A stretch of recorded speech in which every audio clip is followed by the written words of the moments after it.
Taxing the rich has ruffled a lot of feathers this week. In fact, the same day that Congresswoman Alexandria Ocasio-Cortez got backlash for wearing this dress at the annual Met Gala in New York, emblazoned with the phrase, tax the rich, people like me are wondering whether Democrats actually have the nerve to tax the rich. The House Ways and Means Committee unveiled their tax proposal Monday, which they say will raise more than $2 trillion in tax revenue.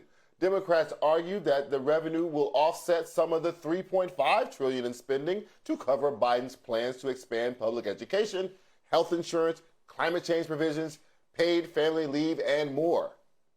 The proposal would raise corporate tax rates to 26.5% from 21%, increase the top marginal individual income tax rate to 39.6% from 37%, and raise the top capital gains tax rate to 25% from 20%. But, as the New York Times has pointed out, more notable is what is not included. The richest of the rich earn little from actual paychecks. Mr. Bezos' salary from Amazon was $81,840 in 2020. Their vast fortunes in stocks, bonds, real estate, and other assets grow each year largely untaxed. The Senate Finance Committee wants to tax that wealth with a one-time surcharge imposed on billionaires' fortunes, followed by levies annually on the gains in value of billionaires' assets, the way property taxes are adjusted each year to reflect gains in housing values. The Ways and Means Committee shrugged that off. As Democrats continue to debate, the policy of this proposal may change, but it is reportedly set to be considered by the committee tomorrow. Joining me now is professor, philosopher, author, and activist, Dr. Cornel West. Dr. West, I can't make heads or tails of this. You know, taxing the rich seemed to be part of a Democratic tax increase philosophy, if not policy, philosophy. What is making them hesitate on taxing the rich when the rubber really meets the road? Well, it's a wonderful question, though, brother. I mean, but we're witnessing the poison overflowing in the wells of democracy, and it's not just manifest in the reactionary thug Larry Elder having the possibility of running the largest state in the union, but it has to do with a Democratic Party that can't even eliminate the filibuster in order to protect black people's rights, and yet black voting rights is the precondition of the Democratic Party, which is the precondition of the preservation of American democracy. Then at the same time, you have a Democratic Party that has never been serious about taxing the rich. We must not confuse Brother Bernie Sanders with the Democratic Party. He's not a Democrat. He's never been a Democrat. He will tax, but he's an independent. The Democratic Party is parasitic on the rich. The Democratic Party is so dependent on the rich, and they want to act like they're concerned about diversity and equity and race and so forth and so on, but it's only for the middle classes of the blacks and browns and indigenous peoples. When it comes to poor and working peoples, they often turn their back. When they say the moderates in the Democratic Party, they're talking about the dominant establishment of the Democratic Party is tied to Wall Street. Their love for Wall Street is like my love for James Brown. So, who benefits? My love for James Brown is deep. Nothing get in the way of that. I already knew that. I didn't even have to follow up that question. I knew your love for James Brown is deep. But my question, whenever someone gets a tax break, whenever someone gets a tax loophole that is protected, is always who is benefiting? Of the legislators, who among you, how do you benefit from this? Your constituents do not benefit from this.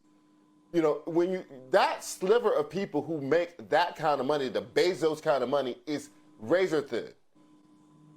So how are you benefiting? What do you think these Democrats are gaining by not going after these guys? Because their very party needs that big money in order to run the elections, given the market-driven character of elections and the market-driven character of American politics.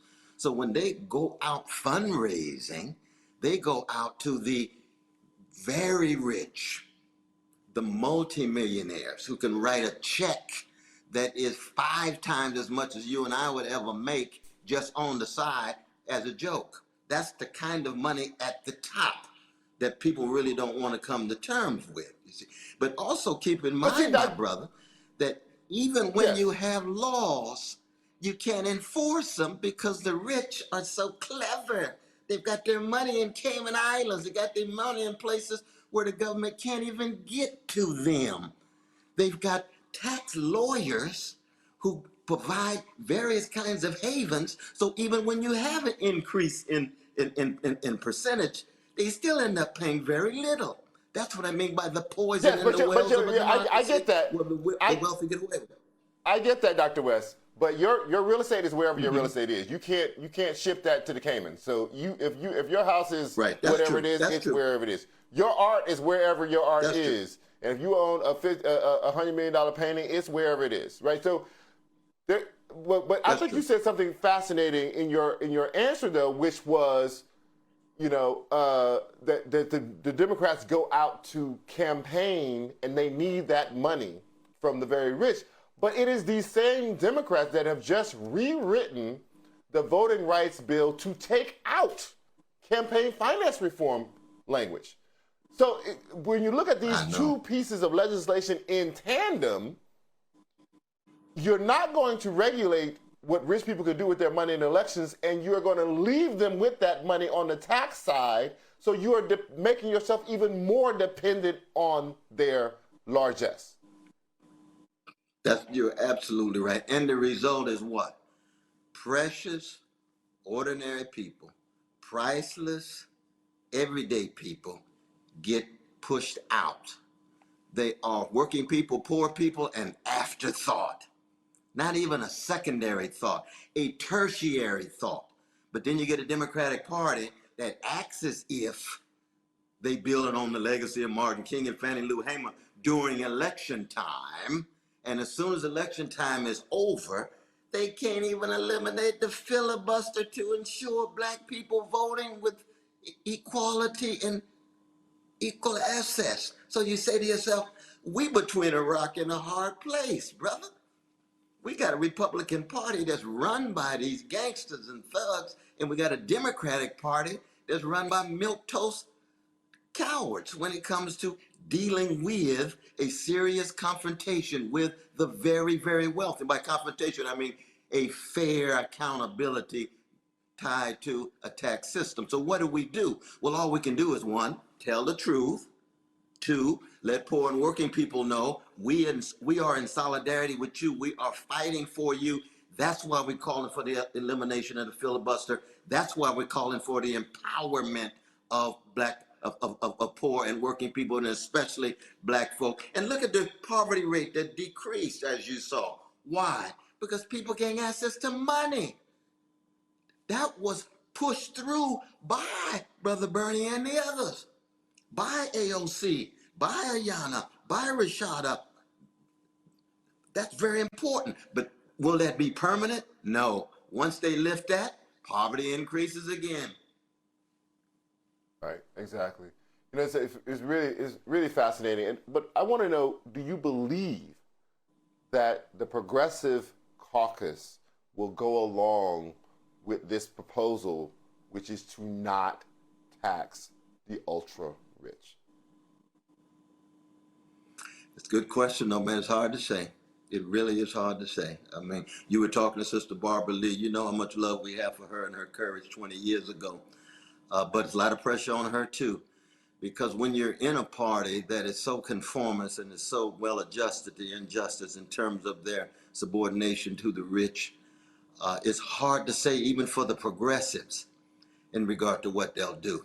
There'll probably be some that stand up with courage and dignity, and there'll be others who are forced to engage in opportunistic moves that move them toward the center for a moment and then pull back in progressive stances in regard to other issues. But it's just a wonderful question. But the important thing is, thank God we got folk like yourself and the others who are saying, look, we are free black folk who will speak our minds and tell the truth. And the condition of truth is always to keep track of the suffering of the least of these. Dr. Cornel West, always a pleasure. Thank you so much for your time tonight. Really appreciate it. More Prime after the break.